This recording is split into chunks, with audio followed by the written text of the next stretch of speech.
नमस्कार। भारतीय न्यूज़ 24 से मैं विष्णु वर्मा और हम हैं वार्ड 69 के अंदर, वार्ड 69 के अंदर, जो दक्षिण आवास विकास कॉलोनी के तहत आता है। आज यहाँ से रवि गोयल जी आम आदमी पार्टी से प्रत्याशी हुए हैं और वो अपने वार्ड के अंदर जन समस्याओं के बीच किन किन समस्याओं को सुन रहे हैं और कौन कौन सी समाधानों को लेकर वो जनता के बीच उतरेंगे, कौन कौन से मुद्दों को लेकर उतरेंगे जिनका समाधान वो अपनी लिस्ट में रखेंगे। रवि गोयल जी, भारतीय न्यूज़ 24 में आपका स्वागत है। बहुत बहुत धन्यवाद। सबसे पहले मुझे आप अपना परिचय दीजिए। रवि गोयल, आम आदमी पार्टी से प्रत्याशी, वार्ड 69 आवास विकास दक्षिण। इस समय वर्तमान में आपके वार्ड की स्थिति क्या है? वर्तमान में वार्ड की स्थिति बहुत दर्दनाक है। जिन क्षेत्रों में विकास हुआ है उनमें ठीक विकास हुआ है, जिनमें विकास नहीं हुआ है वो आज ऐसे हैं जैसे नर्क।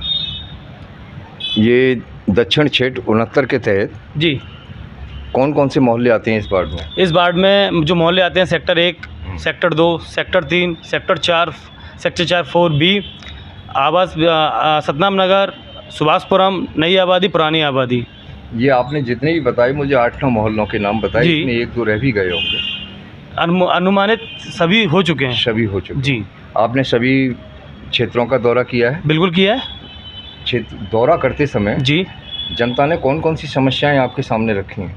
जनता ने समस्याएं ये सामने रखी कि जो शख्स इस समय हैं वो फोटोजीवी शख्स हैं। उन्होंने केवल फोटोजीवी पर ही अपना जीवन यापन किया है और क्षेत्र के अंदर जो विकास कार्य हैं उन पर बिल्कुल भी ध्यान नहीं है, जिसके कारण से बहुत सारी समस्याएं हैं जो अभी तक क्षेत्र के अंदर यूं की त्यों ही हैं। बीते हुए 5 वर्षों से कौन सा क्षेत्र है जहां विकास कार्य अभी तक पूरा नहीं हुआ है? सेक्टर 1 के जैसे कि अब सेक्टर 1 में हम जाते हैं तो एक मिनरवा पार्क पड़ता है जो कि पूर्व पार्षद के क्षेत्र में आया करता था, लेकिन उसके अंदर आज जाके देखेंगे इतनी दर्दनाक स्थिति है कि बच्चे वहाँ खेल भी नहीं सकते पार्क के अंदर, जो कि बहुत बड़ा पार्क कहा जाता था। और आज उसके आगे जाएंगे, मिनरवा स्कूल से थोड़ा और आगे जाएंगे, बहुत सारे ऐसे पार्क हैं। सेक्टर 3 के अंदर जहाँ गुजराती बस्ती हैं वहाँ पर आज तक कभी कूड़ा उठाने तक का काम ढंग से नहीं हो पाया है। पूर्व पार्षद के माध्यम से उन्होंने जिस क्षेत्र में रहते हैं केवल उस क्षेत्र का विकास किया है, जिस क्षेत्र में संपर्क ही रहते हैं केवल उन्हीं क्षेत्रों का विकास करके उन्होंने अपने क्षेत्र को चमन करने की कोशिश की है। इस समय टोटल वार्ड की जनसंख्या कितनी है? टोटल वार्ड की जो जनसंख्या रहेगी वो तकरीबन 16 से 17 हज़ार के आसपास की रहेगी। और मतदाता संख्या कितनी है? मतदाता संख्या है 10,561। ये 10,561 जो मतदाता संख्या बताई है आपने जी, इसमें कुछ ऐसे मतदाता भी होंगे जिनके पास पहचान पत्र नहीं होंगे, आधार कार्ड नहीं होंगे, वोट डालने में जिनको समस्या आ सकती है? बिल्कुल ऐसे कुछ लोग होंगे। संख्या के तौर पर कितने व्यक्ति आपके सामने आ चुके हैं? मान के चलिए अभी तक मेरे पास जो सामने आए हैं वो सब में 100 से 150 लोग हैं जिनके सामने इस तरीके की दिक्कतें हैं। आपने कुछ ऐसे लोगों की भी सहायता की जिनका राशन कार्ड बनवाए हों, आधार कार्ड बनवाए हों, पहचान कार्ड बनवाए हों? समय समय पर जिन जिन लोगों से संपर्क हुआ, जो मेरे साथ में समस्या आई हैं, उन समस्याओं का मैंने अपने स्तर पर पूर्ण निदान किया है। अभी बीते 2 वर्ष पहले हमारे देश के अंदर कोरोना का काफ़ी भयावह दृश्य हुआ था। बिल्कुल। उस दौरान आपने अपने वार्ड की जनता की किस प्रकार से सहायता की? अपने कार्यों का उल्लेख करिए। जब कोरोना काल आया तो जो मेरे से हो सका, जितना भी मैं जनसंपर्क में आया, जो मेरे से दान के रूप में हो सका मैंने वो किया और लोगों के साथ में श्रम सेवा जो हुई उसको पूर्णतः करने की कोशिश की। जो समस्याएं थी जिसकी जो जैसे स्वास्थ्य संबंधी समस्याएं थी उनके साथ में उन लोगों को दवाइयाँ मुहैया कराई, उन लोगों को उपचार मुहैया कराने में सहयोग किया। इस समय वार्ड का जातीय समीकरण क्या है? जातीय समीकरण बहुत गंदी राजनीति का परिचय होता है। मैं जातीय समीकरण पे नहीं, मैं शहर के अपने वार्ड के विस्तार और उसके क्षेत्र के कार्य की शैली पर इलेक्शन लड़ता हूँ। जैसे दिल्ली मॉडल हमने तैयार किया है वो जातीय समीकरण पे नहीं, वो केवल अपने विकास समीकरण पे हुआ है। मैं उसी विकास समीकरण पे काम करूँगा, ये मेरा विशेष है। आप जब जनता के बीच गए हैं तो जनता की कौन कौन सी समस्याएं आपके सामने आ चुकी हैं? गरीब परिवारों के अंदर शिक्षा का बहुत अभाव है, जिसके कारण से गरीब परिवार अपनी शिक्षा को नहीं ले पा रहे हैं। अभी गरीब परिवार अपनी छोटी छोटी समस्याओं को लेकर क्षेत्र में बहुत व्याकुल हैं, जिनके लिए वो बहुत परेशान हैं। उनकी समस्या का समाधान नहीं मिल पा रहा है। अगर किसी के पास जाते हैं वो क्षेत्र दूसरे क्षेत्रों में, जैसे अभी परिमत सीमा से पहले वो क्षेत्र दूसरे पार्षदों की परिसीमा में आते थे, वहाँ पर इतनी भयानक स्थिति है कि अगर कोई मोहर लगवाने भी जाए तो मोहर नहीं लग पाती हैं, जिसके कारण से उन्हें गाली सुन के भी आना पड़ता है, कभी कभी लड़ाई भी लड़नी पड़ती है। आप किन मुद्दों को लेकर जनता के बीच जा रहे हैं? जो नगर निगम के अंतर्गत आती हैं वो सारी समस्याएं पूर्णतः उन पर काम किया जाएगा। जैसे क्षेत्र के अंदर गंदगी का आप देखेंगे एक भौकाल मचा हुआ है, उस भौकाल को ख़त्म करने का कार्य हमारा होगा। हर जन को दवाइयाँ मुहैया कराना, हर जन को शिक्षा मुहैया कराना, हर परिवार को जो गरीब जो सक्षम परिवार नहीं है उनके अंदर अपनी इतनी उपस्थिति दिखाना कि जो उन परिवारों की समस्या है वो समस्या परिवार की नहीं इस वार्ड के पार्षद की होगी, अगर वो हमें इसमें विजयी कराते हैं तो।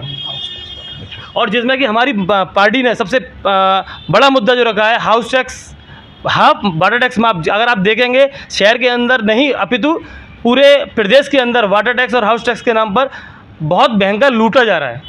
एक नहीं 10-10 गुने हम लोग वाटर टैक्स को लूट रहे हैं। जैसे कि हमारी सरकार आई थी, उत्तर प्रदेश सरकार आई थी, उसने ये कहा था कि हम टोरेंट को भगाएंगे और जनता को खुशहाल कराएंगे।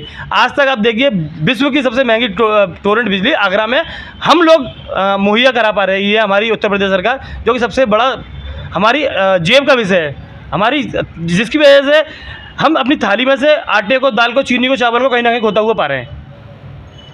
अच्छा, एक बात बताइए रवि, ये प्रधान का चुनाव हुआ, नगर अध्यक्ष का चुनाव हुआ, वार्ड अध्यक्ष का चुनाव हुआ जी, पार्षद का चुनाव हुआ जी, ये राजनीति की पहला पायदान होता है, राजनीति की पहली सीढ़ी होती है जी। और ये चुनाव जो है अपने वार्ड के, अपने क्षेत्र की साफ स्वच्छ छवि को लेकर लड़ा जाता है। बिल्कुल, हमारी साफ स्वच्छ छवि होनी चाहिए जी, और जनता के बीच हमारे कुछ ऐसे सामाजिक कार्य होने चाहिए जो जनता के बीच हम जनप्रिय बन सकें। जी। तो क्या आपने अपनी ऐसी छवि बना रखी है जो जनता आपको चुनेगी? इसका जवाब मैं नहीं, जनता देगी, क्योंकि मेरी छवि कैसी है ये मैं नहीं जानता, ये जनता जानती है, क्योंकि उन्होंने जिस दृष्टि में मुझे देखा होगा वो उसी का परिचय मुझे देंगे। अगर अच्छी होगी तो अच्छा परिचय देंगे और ख़राब होगी तो वो आपके सामने आ ही जाएगा। अच्छा, जैसे अब आपका ये राष्ट्रीय दल बन चुका है आम आदमी पार्टी जी, और भी राष्ट्रीय पार्टियों के प्रत्याशी आपके मैदान में हैं जी, ठीक है, तमाम निर्दलीय हैं जी, तमाम और दलों से हैं, बिल्कुल, लगभग 7-8 व्यक्तियों से तो आपका मुकाबला रहेगा ही। जी, बिल्कुल रहेगा। ठीक, जनता आपको चुने, क्षेत्र की जनता आपको चुने, तो आप अपने कोई ऐसे उल्लेखनीय कार्य दो जनता के सामने रखिए। ऐसे 2 उल्लेखनीय कार्य है। केवल 2 उल्लेखनीय कार्य। देखिए, जिस पार्टी आपने पार्टी का सिंबल दिया है तो पार्टी का जो चुनाव चिन्ह है वो झाड़ू। उसमें अगर आप झाड़ू को लेकर बात करते हैं तो सबसे पहले आता दिल्ली मॉडल। दिल्ली मॉडल के अंदर स्वास्थ्य फ्री, शिक्षा फ्री, क्षेत्र के अंदर बहन बेटियों की आने जाने की यानी कि ट्रांसपोर्टेशन फ्री, हर चीज़ से गरीब तबके को ऊपर लाने की कोशिश जो आम आदमी पार्टी करती है निरंतर। आम आदमी पार्टी का हर एक प्रत्याशी, चाहे वो वार्ड 69 से हो या अपितु पूरे आगरा के किसी भी क्षेत्र से, उसकी पूरी कोशिश ये होगी कि वो आपके हर सेवा में पूर्णतः रहे। अब लास्ट में मेरा आपसे एक ये प्रश्न रहेगा कि आप सुबह ही निकल जाते हैं जन भ्रमण के लिए, जी, जन समस्याओं को सुनने के लिए। जी, आप जब जन समस्याएं सुनते हैं, जी, जब आप इस पद पे आ जाएंगे जी, तो इनका समाधान हेतु जी, उन सभी समस्याओं को आप नोट करके चल रहे हैं, कोई रोड मैप तैयार करके चल रहे हैं? जी, बिल्कुल चल रहे हैं। कोई अपना बताइए किस प्रकार से? देखिए, रोड मैप ये थोड़ा सा कॉन्फिडेंशियल रहता है, रोड मैप मैं आपको शेयर नहीं कर पाऊंगा, इसके लिए आप बुरा ना मानिए। और रही बात इसकी जन समस्याओं का समाधान होगा तो ही मेरा यहाँ इस पद पे आना लाजमी है, वरना ये पद मेरे लायक नहीं है। ये मेरे लायक इसीलिए है क्योंकि मैं चाहता हूँ जो जनता अभी तक 5 साल से जो त्राहिमाम करती रही है वो त्राहिमाम ख़त्म करके दिखाऊँ। इतना विश्वास जनता को मेरे ऊपर करना पड़ेगा और ये मैं हर तरीके से विश्वास दिलाने की कोशिश करूंगा जनता को कि उन्होंने अगर मुझे मत दिया और उनका मत मुझे मिला, मैं पार्षद पद के लिए नियुक्त हुआ, तो ये बात 100% श्योर है कि आपकी हर समस्या का समाधान 100% गारंटेड जो पार्षद निधि से होगा, समाज के माध्यम से होगा, व्यक्तियों के माध्यम, समाज व्यक्तिगत जातिगत नहीं, समाज सर्व समाज, ये जो भी मुझसे हो सकेगा उसके माध्यम से हर समस्या का समाधान दूंगा। भारतीय न्यूज़ 24 के सभी सवालों का जवाब रवि गोयल जी ने बहुत ही बेबाकी के साथ और बहुत ही सुंदरता के साथ दिया है। रवि, आप अपनी जनता से क्या अपील करना चाहेंगे? जो जनता आपको चुने, आप अपनी जनता से अपील करिए। जनता से इतना ही निवेदन है, सबको देखा बार बार, इसको देखो एक बार। अगर आपकी उम्मीदों पर खरा उतरूं तो आगे की रास्ता खोलना, वरना यहीं से नमस्ते कर देना। भारतीय न्यूज़ 24 में आपका स्वागत है रवि, और हम यही आपसे अपेक्षा रखेंगे कि आप जनता की अपेक्षाओं पर खरा उतरें। भारतीय न्यूज़ 24, नमस्कार।